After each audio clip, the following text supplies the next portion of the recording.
Frozen loose, cast frustrations, and D&D's absence. The Last Watch director on her intimate game O. As fans sunk into a funk following the last ever episode of Game of Thrones 2 weeks ago, coming to terms with an ending that has divided millions, there was, thankfully, one last hit to feed the addiction. HBO's Fly on the Wall documentary focused on filming Season 8. Directed by Jeannie Finlay, a 42-year-old filmmaker from Stockton-on-Tees, and cut from an astonishing 950 hours of footage, the 2-hour documentary tells the story of some of the key crew members out of 2,000 that pulled the show together, including the man in charge of sprinkling fake snow, the woman braiding Daenerys wigs, and the vendors of the tastiest toasties in Belfast. From the weeks of grueling night shoots and the physical demands of Northern Ireland weather, including a cold spell so bad filming had to stop, to the devotion of fans, Finlay's observational film sheds light on the highs and lows of creating the juggernaut television series. As fans sunk into a funk following the last ever episode of Game of Thrones 2 weeks ago, coming to terms with an ending that has divided millions, there was, thankfully, one last hit to feed the addiction. HBO's Fly on the Wall documentary focused on filming Season 8. Directed by Jeannie Finlay, a 42-year-old filmmaker from Stockton-on-Tees, and cut from an astonishing 950 hours of footage, the 2-hour documentary tells the story of some of the key crew members out of 2,000 that pulled the show together, including the man in charge of sprinkling fake snow, the woman braiding Daenerys wigs, and the vendors of the tastiest toasties in Belfast.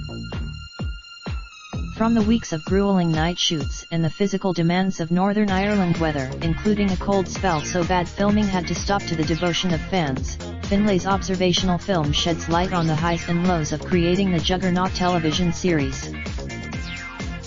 We see actor Vladimir Furtick's thrilling promotion from stuntman to before reveling in signing autographs, and Conleth Hill Lord Varys losing his cool after finding out he's been killed off during a script read-through.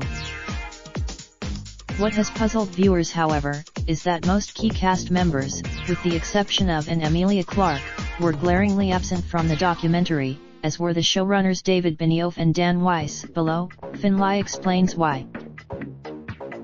The brief from the show's producer Bernie Caulfield was, "There are 2,000 crew members that go into Game of Thrones. How would you go about telling the story of their final season, and how to say goodbye? There's already hundreds of hours of BTS material every single episode, and it's very formal. They are beautifully. I was shown enormous generosity and treated with enormous respect, and once I was in, it was welcome to the family. I was there from day. I could film what I wanted. Obviously, I told my husband and daughter and close friends. And my hairdresser." The code names HBO uses on the script. All the scripts are coded. I am not sure. I can't remember. Because I had the only things that didn't go in were just because of time. Nobody wants to No, David and Dan gave me final cut. They respected me. I think they were really surprised and really loved it. When you've got 2,000 crew members, you can't know everyone intimately, so there were some people I'd chosen, like Lee McCrum who runs the coffee truck, that they loved. Because everyone it's usually the riggers. I think everyone was there, so in the summer she'd put little chairs outside. I'd heard a rumor that she was there, and then we were trying to work out whether we could find her, but obviously she's just a face in the crowd. And then my assistant, it's an observational film, so quite often things would just happen. You know, that's why. So, I know that we're telling director David Nutter's story, and I know that he's a very emotional guy who wants to express emotion in his work, so, what's the most emotional scene possible? The funeral pyre, so, that's obvious, so then we had 2 cameras running all the time. I think we had There's a guy from Silicon Valley and Freaks and Geeks, Martin Starr. He's a sailor. I don't know anything about the reason why she's in it. But my daughter was they're the leads of the show, so it seemed obvious.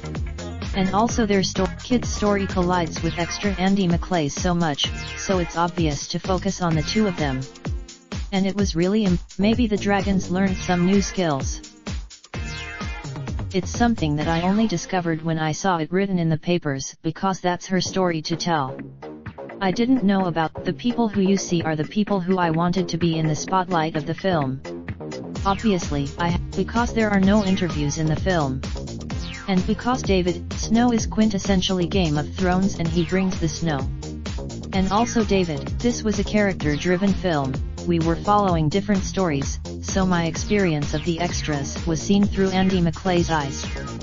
He said he would pay. It's an observational film, so I showed you what I observed. That isn't something that I was aware of. To be honest, we were just doing the work, so it's hard to single out one person out of 2,000 crew members. I didn't, we observed the read-through. This isn't an I interpreted when he threw down his script as, well, I don't really need my script anymore because my character's dead. And I think it's hard. I mean, what is it like to live a character for 8 years and then to hear the word Dracarys? It's a lot. I think people are. I wouldn't even say that Conlet was. I mean, I can't comment on it because I didn't speak to him directly. My the understanding I was given is that everyone had read their scripts apart from Kit and Liam Cunningham Davos Seaworth. So we were I loved being in Spain outside the hotel. Andy knew all the fans were there, because I'd been there the night before and it was bonkers, and so traveling back with Kit and just seeing a tiny glimpse of what it's like to be Kit Harington.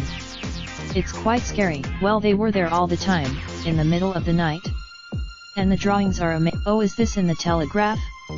I haven't read that. I wrapped filming on the last day of filming, and then I finished my documentary in the end of February. And then I mixed that's something that I didn't experience. You don't see the my view on the petition is it's just an expression of passion. People care. People care about, they didn't film for 2 days. And I think that, I don't know, before my time. I think it was high. Copyright Telegraph Media Group Limited 2019. Raindrop, drop top, top smoking, no cooking the hot pot. Fucking on your bitch, yeah, that. Looking up, open the park pot.